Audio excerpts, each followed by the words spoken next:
मान गुसाई कृपा करो गुरु देव नाई।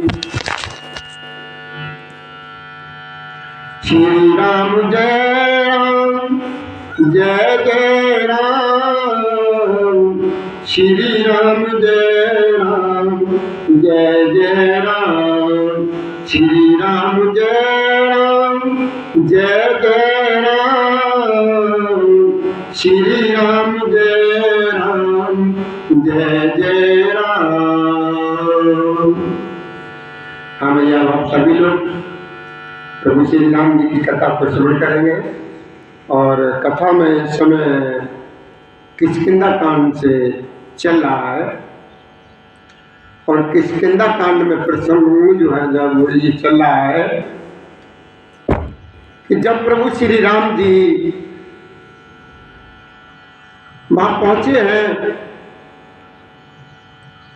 तो सुग्रीव जी अपने सभी साथियों के साथ बैठे हुए थे उस ऋषि मूल पर्वत पर। तो सुग्रीव जी ने जैसे ही प्रभु को देखा है तो सुग्रीव जी को कुछ शंका हुई कि ऐसा तो नहीं कहीं बाली ने इन लोगों को भेजा हो। तो सुग्रीव जी ने हनुमान जी को भेजा कि तुम जाओ और इन दोनों राजकुमारों का पता करके आओ कि आखिर की ये है कौन। अगर इनको बाली ने भेजा है तो ये जगह छोड़ दी जाए, कहीं और कहीं व्यवस्था बनाई जाए और कहीं बना जाए। तो हनुमान जी ब्राह्मण का वेश बना करके, रूप बना करके आए हैं उनके पास और उनको दंडवत प्रणाम किया प्रभु श्री राम जी को, लक्ष्मण जी को। दोनों तरफ से बातचीत शुरू हुई, आदान प्रदान हुआ बातचीत का। उनने जो पूछना था उनने पूछा, उनने पूछना था उनने पूछा था। तो हनुमान जी ने कहा कि ऐसा तो नहीं, आप जो है ना कोई उनमें से नहीं है जो 3 देव है, या फिर नर नारायण उनमें से तो नहीं कोई है। हनुमान जी पूछे कि मृदुल मनोहर सुंदर गाता साहेब दुसय बन आतप बाता की तुम 3 देव को और नर नारायण की तुम 2। नर अलग है, नारायण अलग है।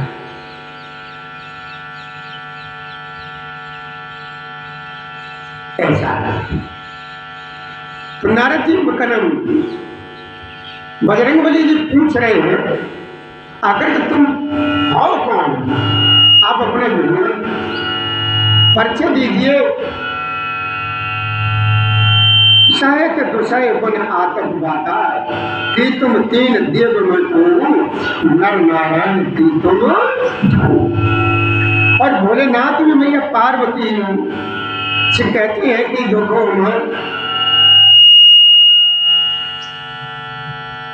मां हनुमान जी ब्राह्मण के वेश में होकर के प्रभु श्री राम जी से पूछ रहे हैं कि आकर के तुम हो कौन, मन को हरण करने वाले आपके सुंदर कोमल अंग हैं और आप बन के दुसय धूप और वायु को सह रहे हैं, अपने इस मृदुल शरीर को इतना कष्ट दे रहे हैं। ऐसा तो नहीं कहीं आप ब्रह्मा विष्णु महेश इन तीनों देवताओं में से कोई और हो, या आप दोनों नर और नारायण। ये बातचीत दोनों तरफ से हो रही है, पूछ रहे। तो उन्होंने क्या कहा कि जग कारण तारन भव भंजन धरनी भार और की तुम अखिल भुवन पति लीन मनुज अवतार। ये बाबा बजरंगबली ने प्रभु श्री राम जी से कहा और बाबा तुलसीदास जी ने दोनों में लिखा कि जग कारण तारन भव भंजन धरनी भार। भंजन कहते हैं दुखों को खत्म करना, और धरनी कहते हैं पृथ्वी मां को। पृथ्वी मां, पृथ्वी के ऊपर जितने भी ये गलत काम हो रहे हैं, ऋषि और मुनि और ये संत लोग जो सताए जा रहे हैं, पाप कर्म किए जाते हैं,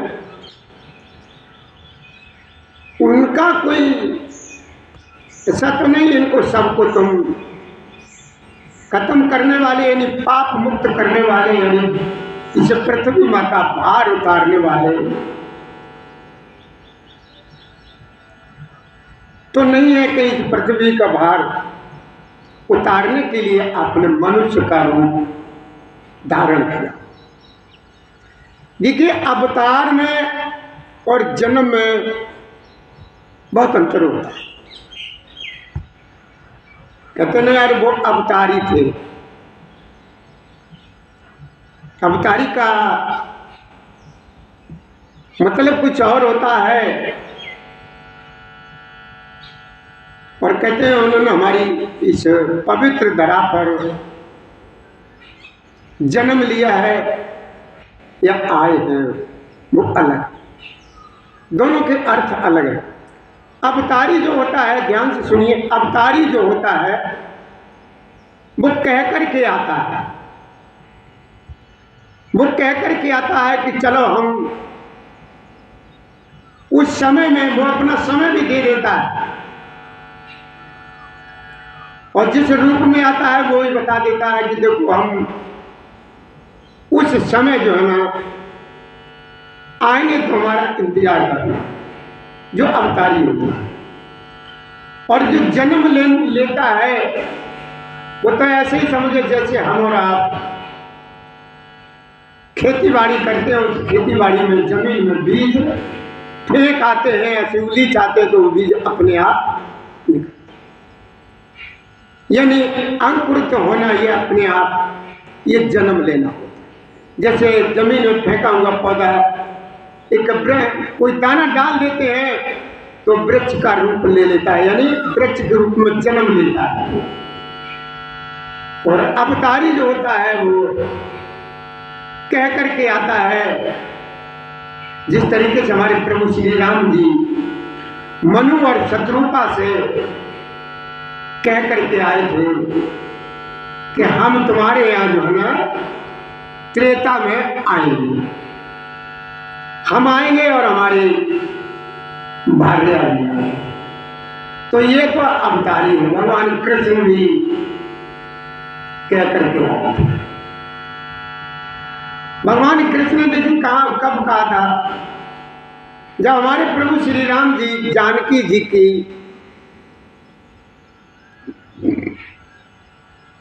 विवाह संपन्न से उधर से जब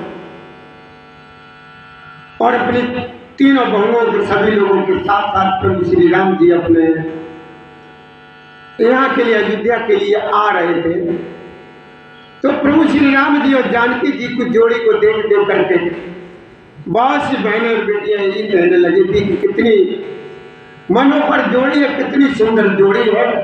और उनमें से किसी किसी के मन में ये विचार भी था कि हमारी और इनकी जो है शादी होती तो कितना बढ़िया। तरह तरह के विचार विचार रही थी। कुछ जनकपुर की बेटियां, हमारे प्रभु श्री राम जी तो अंतर्यामी थे, उन्होंने कहा कि देखो अभी तुम लोग ऐसा मत सोचो, अभी जो हमने एक पत्नी व्रत धारण किया है, द्वापर में हम आकर के तुम्हारी सभी लोगों की मनोकामनाएं पूर्ण करेंगे, और तब तक के लिए तो हमारा इंतजार करना, हम इस तरीके से उनके यहाँ आएंगे। तो प्रभु जी कृष्ण के रूप में द्वापर में आए थे। तब वो कौन कौन सी लड़कियां थीं जिन्होंने प्रभु श्री कृष्ण भगवान ने उनके साथ शादी रचाई थी? तो जो आपने सुना होगा कि जो 16,108 रानियों का जब उल्लेख आता है, तो वही 16,000 थी जब प्रभु श्री राम जी की शादी होकर के आई थी जनकपुर से। तो उनमें बहुत सी युवती स्त्रियां थी, लड़कियां थी, बेटियां, जिन्होंने अपने लिए ये चाहा था कि हमारे लायक हैं, हम इन्हें बढ़ते, ऐसे अपने विचार बनाए। तो प्रभु श्री राम जी ने समझ लिया था, तो उन्होंने यही कहा था कि देखो आप लोग जो है ना, ऐसा मत सोचिए, हम तुम्हारी सभी की इच्छाएं जो है द्वापर में आकर पूर्ण करेंगे, और अभी तो हमने एक पत्नी व्रत, ये तो है अब। और देखो एक चर्चा ये भी आती है कि प्रभु श्री राम जी जो है ना, कथा को 1 मिनट का विराम देते हैं, सुनाते हैं, बताते हैं। प्रभु श्री राम जी ने हनुमान जी से पूछा, बड़े ध्यान से सुनना होगा जहां पे आवाज पहुंच रही है, अगर कहीं हम कहीं गलत बोल जाएं तो आप हमको बता देना, अगर आपको जानना कि हनुमान जी ये बताओ, ये लंका किसने जलाई है? वैसे एक बार हम ये बता चुके हैं, लेकिन फिर भी ध्यान दीजिए, कल हमसे फिर चर्चा वहां पर चलने लगी वहां पर। तो हनुमान जी से पूछ रहे हैं भगवान राम कि हनुमान जी ये बताइए, ये लंका जो है ना किसने जलाई है? तो हनुमान जी ने भैया मना कर दिया कि प्रभु ये लंका जो है ना मैंने तो नहीं जलाई, ये लंका मैंने नहीं जलाई। जब प्रभु श्री राम जी थोड़े से कड़े हुए, हनुमान जी ने समझ लिया कि आज हमारे स्वामी जो है ना कुछ कठोरता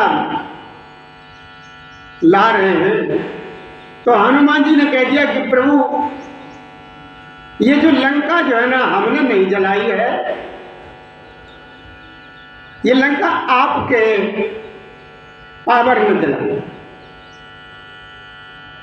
यानी जो है लंका जो है ना जलाने में कई एक हिस्सेदार है, हनुमान जी ने कहा।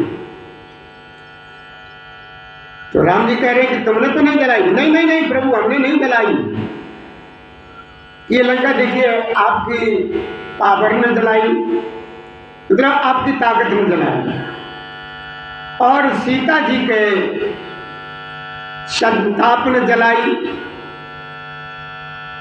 और रावण के पापों ने जलाई, और कई लोग उन्होंने बता दिए। तो प्रभु राम जी ने कहा कि जब तुम तो बिल्कुल बड़ी हो गई, तुमने तो नहीं जलाई। कि नहीं प्रभु हमने नहीं जलाई। कि तुम बिल्कुल बड़ी? कि हाँ हम तो बिल्कुल बड़ी, हमने बिल्कुल कुछ नहीं किया। अब जब यथार्थ बात आई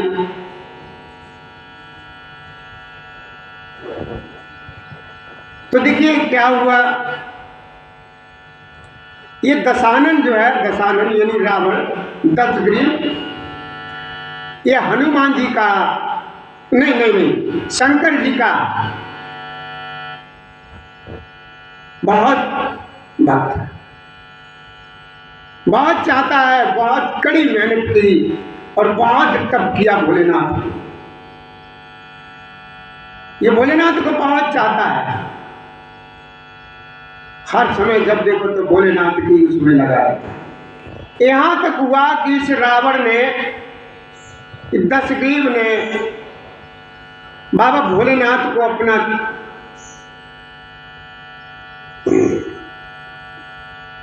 ऐसा बना लिया कि भोलेनाथ इतने खुश हो गए, इतने प्रसन्न हो गए उसके तप से कि भोलेनाथ ने कहा कि देखो दशानन, हम तुम्हारे इस तप से बहुत प्रसन्न हैं, तुम्हें जो कुछ भी मांगना हो वो मांग लीजिए। मैया पार्वती वहीं बैठी हुई है। भोलेनाथ ने कहा दशानन से कि देखो भाई, हम तुम्हारे इस तप से बहुत प्रसन्न हैं, तुम्हें जो कुछ भी मांगना हो वो आप हमसे मांग लीजिए, हम तुम्हें दे देंगे। तो दशानन ने कहा कि देखो प्रभु, सोच लो आप, देखो भोलेनाथ आप सोच लो, आप कह रहे हो, ऐसा ना हो फिर कहीं आप। तो भोलेनाथ ने कहा कि नहीं, तुम्हें जो कुछ भी मांगना हो मांग लीजिए, हम तुम्हें सब कुछ। तो उस दशानन ने कहा कि प्रभु आप हे भोलेनाथ, अगर आप हमसे प्रसन्न हैं तो यही लंका हमें दे दीजिए, जो सोने की लंका है यही मुझे दे दीजिए। आप वहीं पर मां पार्वती जी बैठी हुई थी। तो पार्वती जी ने कहा कि भोलेनाथ, तुमने ये क्या किया, ये तुमने क्या किया? हमने कितनी मेहनत से, कितने प्यार से, कितनी लगन से इस महल को, इसको बनवाया था, और तुमने जो है ना इसको दे दिया। ये लंका तुमने हमारी जो है ना इस दशानन के तप करने से प्रसन्न होकर के तुमने दे दी, ये गलत किया, अच्छा नहीं किया। तो भोलेनाथ ने कहा कि चल कोई बात नहीं, ये कोई बात नहीं, दे दिया से दे दिया, चल हम तुम जो है ना और कहीं इंतजाम करें। तो मां पार्वती जी ने कहा कि भोलेनाथ, मेरी समझ में नहीं आता है, अब हम और आप कहां पर रहेंगे, हम और आप कहां पर रहेंगे? तो भोलेनाथ ने कहा चल कोई बात नहीं, हम और आप सब कैलाश पर्वत पर रहेंगे। तो भोलेनाथ तो कैलाश की तरफ चल लिए, दोनों लोग नंदी पे सवार हुए और चल लिए। तो रावण जो है ना बहुत प्रसन्न हुआ। जब प्रसन्न जब हुआ तो ये चलने लगे, तो मैया को खुश करने के लिए भोलेनाथ ने कहा कि पार्वती तुम चिंता न करो, जब त्रेता में प्रभु श्री राम जी आएंगे, राम जी आएंगे तो सीता जी की हरण वगैरह की सारी कथा जो है ना भोलेनाथ ने मैया पार्वती को बताया। तो उस समय हम आएंगे, प्रभु श्री राम जी के कार्य के लिए हम हनुमान जी का रूप धारण करके आएंगे, हनुमान के रूप में हम अवतार जन्म लेंगे और आएंगे, इस लंका को जला करके भस्म कर देंगे, इस लंका को हम जला देंगे, चिंता न करो। तो पार्वती जी ने कहा कि नहीं प्रभु, नहीं भोलेनाथ, इस लंका को तो हम ही अपने हाथों से जलाऊंगी, इस लंका को हम ही अपने हाथों से जलाऊंगी आप। तो भोलेनाथ ने कहा चलो ठीक है, जब प्रभु श्री राम जी के कार्य के लिए त्रेता में जब हम आएंगे तो हम तो हनुमान जी यानी बानर के रूप में आएंगे, और तुम जो है ना मेरी पूंछ बन जाना। हनुमान जी ने कहा, यानी भोलेनाथ ने कहा कि तुम मेरी पूछ बन जाना और हम हनुमान बन जाएंगे, और हम जब प्रभु श्री राम जी के कार्य के लिए आएंगे तो ये दुष्ट मुझे पकड़ करके अपने वहां जब बुलवाएगा तो ये मेरी तुम्हारी पूंछ में है, ये तुम्हारे शरीर में ये तेल के भीगे हुए कपड़े बांधेगा और फिर उन कपड़ों में ये आग लगाएगा और उस आग से तुम लंका को जला देना, उस अग्नि से तुम इस लंका को जला देना। तो उन्होंने कहा ठीक है। तो अब वही जब त्रेता युग आया, प्रभु श्री राम जी आए और आए, कुछ समय चला, उसके बाद जब ये जानकी जी का हरण करके ले आया तो फिर प्रभु श्री राम जी ने हनुमान जी को भेजा और हनुमान जी आए, सारा काम किया।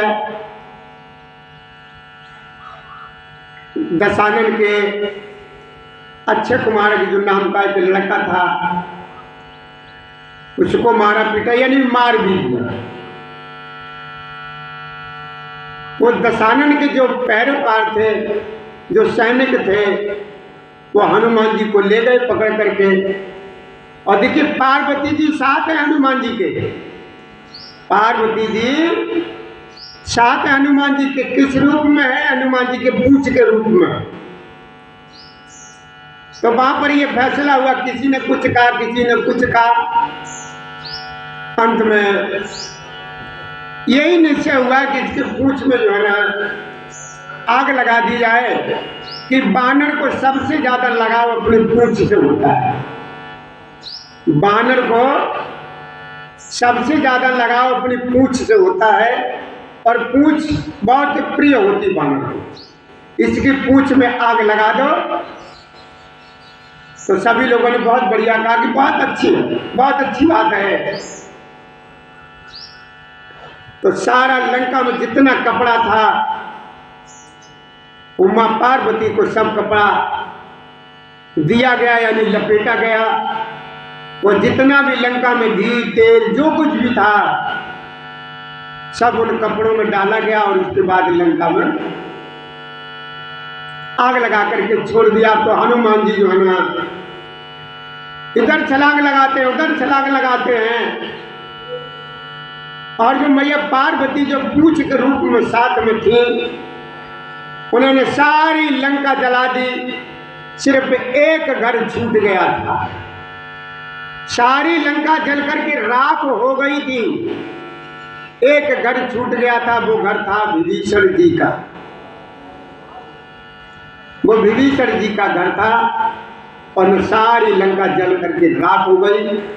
तो ये लंका भैया पार्वती जी ने जलाई है, न कि हनुमान जी ने। लेकिन आप लोगों के मन में ये विचार में यही आता हुआ कि ये लंका जो है ना हनुमान जी ने जलाई है। तो आप विशेष करके ये ध्यान रखें, ये लंका जो जलाई है कि पार्वती जी ने मैया ने जलाई है, न कि हनुमान जी ने। और हनुमान जी के साथ जो हनुमान जी की पूंछ है यही माँ पार्वती जी है। ये जोड़ा ऐसा है मैया पार्वती जी का और भोलेनाथ का, ये कभी अलग अलग नहीं होते, दोनों दिन कभी भी अलग नहीं होते। कहीं पर भी देखना सबसे ज्यादा प्रेम जो है ना इन्हीं दोनों लोगों का, भोलेनाथ का और मैया पार्वती का। क्यों, क्या बात, तुम क्यों सीधी दे रहे हो भाई?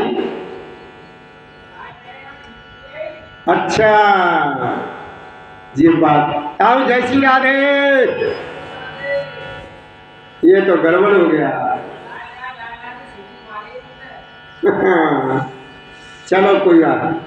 तो भैया आपने जो सुना ये लंका जो है ना मैया पार्वती जी ने अपने हाथों से जलाई है, तब ये लंका जो है ना राख हुई है, ऐसी राख नहीं है।